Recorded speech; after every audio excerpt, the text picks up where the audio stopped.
ó gbẹnu tán o. Àwọn afurasí mẹ́ta pa ọlọ́kadà wọ́n tún ju orí ẹ̀ sínú odò nípínlẹ̀ Kwara.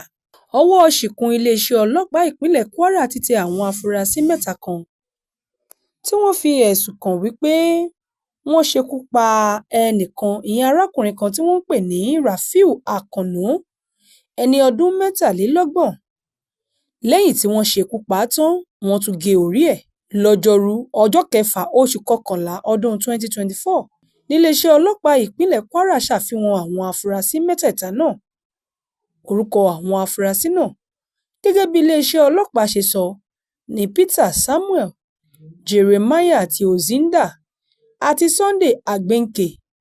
Lákòókò tí wọ́n ń ṣe àfihàn àwọn afurasí wọ̀nyí ní kọmíṣánná ọlọ́pàá nípínlẹ̀ Kwara, CP Victor Ọláìyá, sọ pé ọjọ́ 4 oṣù kọkànlá ọdún 2024 ní àwọn mẹ́ta kan, Abdulrasheed Ọláṣẹ́wù, Ismail Muhammed àti ẹlòmíì láti agbègbè Àsùnlérè Òkè Òyí, mú ẹ̀sùn wá sí iléeṣẹ́ ọlọ́pàá pé àwọn rí ara tí kò lórí kan ní etí odò kan ní ìlú náà. Lẹ́sẹ̀kẹsẹ̀, gẹ́gẹ́ bí kọmíṣánná ọlọ́pàá náà ṣe ṣàlàyé, ní àwọn gbéra lọ síbẹ̀ láti lọ wo ohun tó ṣẹlẹ̀ gangan àti láti bẹ̀rẹ̀ iṣẹ́ ìwádìí kíkún lórí ìṣẹ̀lẹ̀ náà. Lóòótọ́, wọ́n dé bá òkú tí kò lórí náà níbi tí àwọn tó mú ẹ̀sùn náà wá sọ wípé ó wà. Lógì ọ̀gàn ni wọ́n sì gbé ara tí kò lórí náà lọ sílé ìwòsàn ẹ̀kọ́ṣẹ́ Fásitì Ìlọrin fún àyẹ̀wò. Ó sọ pé níbi ìṣẹ̀lẹ̀ náà ni àwọn ti rí ẹ̀rọ ìbánisọ̀rọ̀ kan tí àwọn fura sí pé ó jẹ́ tàwọn tó ṣiṣẹ́ láabi ọ̀hún àti ọ̀kadà tí wọ́n wòye pé ó jẹ́ ti olóògbé, tó fi mọ́ ẹ̀rọ ìbánisọ̀rọ̀ olóògbé tó wà lára rẹ̀. Ọláìyá, ìyẹn kọmíṣánná ọlọ́pàá náà, sọ pé nígbà tí ìwádìí tó múnádóko tó dunlẹ̀ dáadáa, ọwọ́ padà tẹ àwọn afurasí mẹ́ta láàárọ̀ ọjọ́ 6 oṣù kọkànlá láwọn ibi ọ̀tọ̀ọ̀tọ̀. Ẹ̀rọ ìbánisọ̀rọ̀ tí wọ́n rí níbi tí wọ́n ti rí òkú arákùnrin táwọn kọlọ̀rọ̀ sí ẹ̀dá yìí pa jẹ́ ti ọ̀kan lára àwọn tí wọ́n hùwà láabi yìí, ìyẹn Samuel Peter, ẹni tó gbìyànjú láti sá kúrò nílùú Ìlọrin kọ́wọ́ tó tẹ̀ ẹ́. Àwọn afurasí náà jẹ́wọ́ pé lóòótọ́ làwọn jẹ̀bi ẹ̀sùn tí wọ́n fi kan àwọn.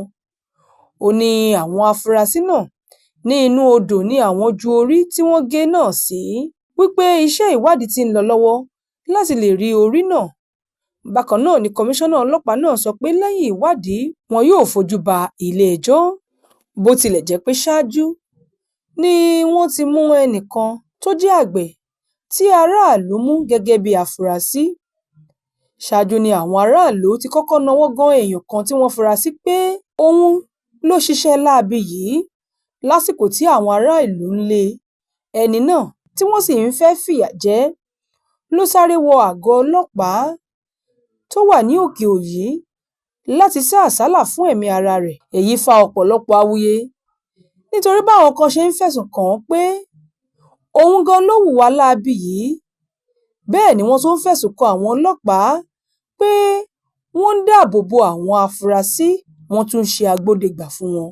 Ọ̀gá ọlọ́pàá náà wá ṣàlàyé bí ọ̀rọ̀ náà ṣe jẹ́, tó sì sọ pé àgbẹ̀ kan tó ń kọjá lọ sínú oko rẹ̀ jẹ́jẹ́ ni àwọn ará ìlú yìí ṣì mú gẹ́gẹ́ bí ẹni tó lọ́wọ́ nínú ikú olóògbé náà. Ó ní bí wọ́n ṣe kófìrí rẹ̀ ni àwọn aráàlú àti ọlọ́kadà bẹ̀rẹ̀ sí ní lé títí tí wọ́n fi sí àsálà fún ẹ̀mí rẹ̀ wọ àgọ́ ọlọ́pàá léyìí tó wà ní Òkè Òyí. Ó ní látàrí wípé wọn ò rọ́wọ́ tó, wọ́n ba mọ́tò rẹ̀ jẹ́ kọjá àtúnṣe. Bákan náà ni Ọláìyá ní lára àwọn tó ba mọ́tò náà jẹ́ tọ́wọ́ tẹ̀ ní Yusuf Abdulkareem, ẹni ọdún 22, arábìnrin Jayéọlá Fatai, ẹni 40 ọdún, àtàwọn mìíràn tí ọlọ́pàá ṣì ń wá báyìí. Kọmíṣánná Ọláìyá sọ wípé ìròyìn ẹlẹ́jẹ̀ ní ìròyìn táwọn èèyàn kan gbé kiri pé gbajúgbajà tó ní ilé oúnjẹ tí wọ́n ti ń ta ìrẹsì nílùú Ìlọrin tí wọ́n mọ̀ sí Item 7 lọ́wọ́ nínú ìṣekúpani náà. Eléyìí jẹ́ irọ́ tó jìnnà sóòótọ́, kò lọ́wọ́ nínú rẹ̀, àti pé Títan irúfẹ́ ìròyìn ẹlẹ́jẹ̀ yìí nípa oníṣòwò náà kò ní ṣe àkóbá fún oníṣòwò náà nìkan, bí kò ṣe pé yóò tún gba èjẹ lẹ́nu àwọn òṣìṣẹ́ rẹ̀. Ẹni tí ó tan ìròyìn náà lórí ayélujára ni kọmíṣánná náà mẹ́nu bà ó ní arákùnrin kan tórúkọ rẹ̀ jẹ́ Abdulwakil Ọlájúwọ̀n ẹni ọdún 34 ni. Ó ní Abdulwakil Ọlájúwọ̀n ní ẹnì kẹfà táwọn ọlọ́pàá ṣàfihàn rẹ̀ lẹ́yìn tí ọwọ́ ti tẹ òun náà. Kọmíṣánná ọlọ́pàá náà rọ àwọn aráàlú láti dẹ́kun gbígbé àwọn ìròyìn tí kò lẹ́sẹ̀ ńlẹ̀ káàkiri. Bákan náà ló rọ̀ wọ́n láti ṣe ìwádìí òfíntótó kó tó di wípé wọ́n gbé ìròyìn jáde tàbí tan ìròyìn kálẹ̀. Nígbà tí wọ́n béèrè lọ́wọ́ àwọn tí wọ́n jẹ́ afurasí tọ́wọ́ tẹ̀ tí wọ́n gé orí arákùnrin ọ̀hún ìyẹn Rafiu Akànnú kúrò lọ́rùn rẹ̀, wọ́n ṣàlàyé lẹ́yìn tí iléeṣẹ́ ọlọ́pàá ti ṣàfihàn wọn fáráyé rí pé káwọn oníròyìn wá fọ̀rọ̀ wá wọn lẹ́nu wò. Ohun tí wọ́n bá oníròyìn sọ rèé. Ọ̀kan lára àwọn afurasí náà, Peter Samuel, ṣàlàyé ọ̀rọ̀ fóníròyìn. Ó ní ọ̀kadà tuntun tí olóògbé náà ṣẹ̀ṣẹ̀ rà ló mú àwọn tí àwọn fi gbẹ̀mí ẹ̀. Ó ní ọ̀kadà yìí gan ló wọ àwọn lójú tó fi mú kí àwọn gba ẹ̀mí lẹ́nu rẹ̀. Peter Samuel sọ pé ní nǹkan bíi ọjọ́ 5 sẹ́yìn ni ọ̀gá òun kan tó jẹ́ ọ̀kan lára àwọn afurasí tí wọ́n mú náà pé òun wípé iṣẹ́ ti wà, ìṣẹ́ dé ọmọ aláṣẹ jẹ, òwò dé ọmọ àṣelà. Ó ní kété tí òun gbélé yìí lòun náà múra kan tóun sì fi 2 kún ẹ̀ta gba ọ̀dọ̀ ẹni tó pè é lọ torí òpèyìn ní Ṣọlá. Ó ní ìgbà tí òun dọ́dọ̀ rẹ̀, ó ní ọlọ́kadà tí ó máa ń gbé òun ṣẹ̀ṣẹ̀ ra ọ̀kadà tuntun wípé kí àwọn lọ káwọn sùpàǹpá pọ̀ káwọn lọ gba ọ̀kadà náà lọ́wọ́ ẹ̀ káwọn lè tà lówó gọbọi. Gẹ́gẹ́ bí Samuel ṣe sọ, ó ní ọlọ́kadà náà gbé wa lọ sí agbègbè kan. Nígbà tí à ń padà bọ̀ láti ibi tá a lọ ní ẹnì kejì mi bọ́ bàtà rẹ̀ sílẹ̀ tó sì dá ọ̀kadà náà dúró pé òun fẹ́ lọ mú bàtà òun. Ó ní ibẹ̀ gan làwọn ti la igi mọ́ ọ lórí. Ó ní kété tí àwọn lagi mọ́ ọ lórí, ìyẹn arákùnrin ọlọ́kadà tí wọ́n ṣekú pa yìí, ìyẹn Àkànó, ó ní níṣe ló ṣubú lulẹ̀. Lẹ́sẹ̀kẹsẹ̀ ni àwọn sì gé orí rẹ̀ fẹ́ kúrò lọ́rùn rẹ̀. Ó ní bó tilẹ̀ jẹ́ wípé àwọn ò rí ọ̀kadà náà gbé torí a ó pàdé àwọn fìjìláńtẹ́ lọ́nà. Ó ní torí ìdí èyí àwọn fi ọ̀kadà náà sílẹ̀ wọ́n sì bá tiwọn lọ lẹ́yìn tí wọ́n ti dá ẹ̀mí arákùnrin yìí légbodò. Ẹ̀wẹ̀ iléeṣẹ́ ọlọ́pàá Kwara ti kéde pé àwọn ti ṣàwárí ìyókù ara olóògbé náà ìyẹn Rafiu Akànnú tí àwọn afurasí 3 náà pa nífọ̀nà-fọ̀ṣù. Àwọn afurasí ọ̀hún Peter Samuel, Jeremiah àti Ozinda àti Sunday Agbenke. Kọmíṣánná ọlọ́pàá ọ̀hún fi eléyìí síta nínú àtẹ̀jáde tí agbẹnusọ iléeṣẹ́ ọlọ́pàá ìpínlẹ̀ Kwara Adétóun Èjìrẹ́ Adéyẹmí fi léde lọ́jọ́ 8 oṣù kọkànlá.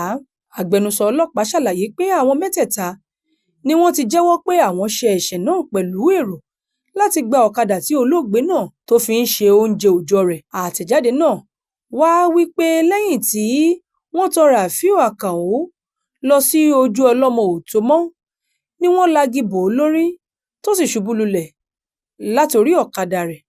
Ó sọ pé ọkùnrin náà gbìyànjú láti sá àsálà fún ẹ̀mí rẹ̀ ṣùgbọ́n omi pọ̀jọ kà lọ. Níṣe ni wọ́n ṣùrù bò ó. Peter Samuel yọ àdá jáde, òun gan ló gé orí ẹ̀ lulẹ̀.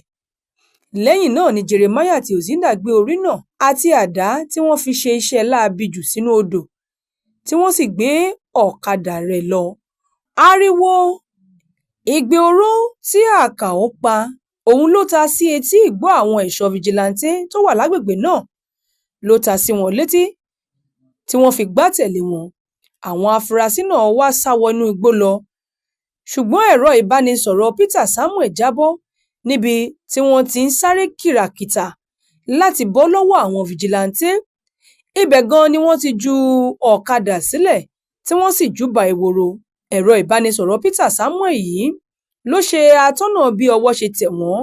Wàyí alukoro iléeṣẹ́ ọlọ́pàá ọ̀hún ti wá sọ wípé àwọn afurasí náà yóò fojú ba ilé-ẹjọ́ kété tí iṣẹ́ ìwádìí bá parí.